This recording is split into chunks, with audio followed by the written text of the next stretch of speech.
Wabs, welcome na naman sa aming panibagong video at ito nga, babalik tayo sa ating siomai content, searching for the best siomai. Charing. At yan nga yung brand na binili natin ngayon, basahin nyo lang, malaki na kayo, alam nyo na yan. Hindi, sa totoo lang, matagal ko na nakikita tong brand na to. Pero nag-aalangan akong bilhin siya kasi parang namamahalan ako sa size niya. Yung Japanese siomai 18 pieces parang 175 pesos. Yung pork 18 pieces din, parang mas mura siya, 160 or 165. At pasensya na kayo, inayos-ayos ko siya kasi para ka ako maganda sa video. Eh, hindi ko pala na-edit yan. Pero, ayan nyo na, malinis naman yung kamay ko eh. Pasensya na. At ayan na nga, isasalang ko lang siya ng 15 minutes kasi frozen siya. At ayan na nga, tignan nyo muna ang aking view. Bali, merienda to mga wabs kasi nakatulog ako. Late na ako nagising, kaya late merienda. Ayan, tapos ayan na, nang naluto na siya mga wabs. Ayan, usok-usok pa o, diba? Yan, di ba ang cute niya, bite size.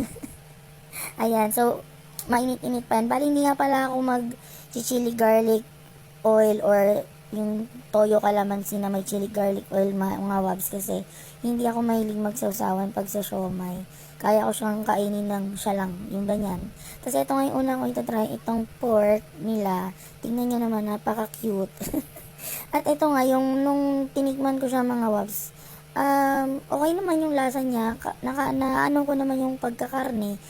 Hindi ko lang alam kung ano yung mga nakikita nyo dyan sa yung mga brown dyan. Hindi ko alam kung ano yung bawang ba. Hindi ko magets. Pero, okay naman siya.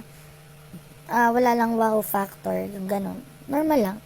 Yun. Tapos, pagkatapos ko nga itry yung pork, syempre, may iba pa ba akong choice? Syempre, yung Japanese na. At yan naman, yung Japanese nila, sa balot niya palang hindi na ako sure kasi di ba pag ang Japanese siomai normally yung balot niya yung seaweed, yung black seaweed ba tawag doon mga wabs, black seaweeds or basta yun na yun.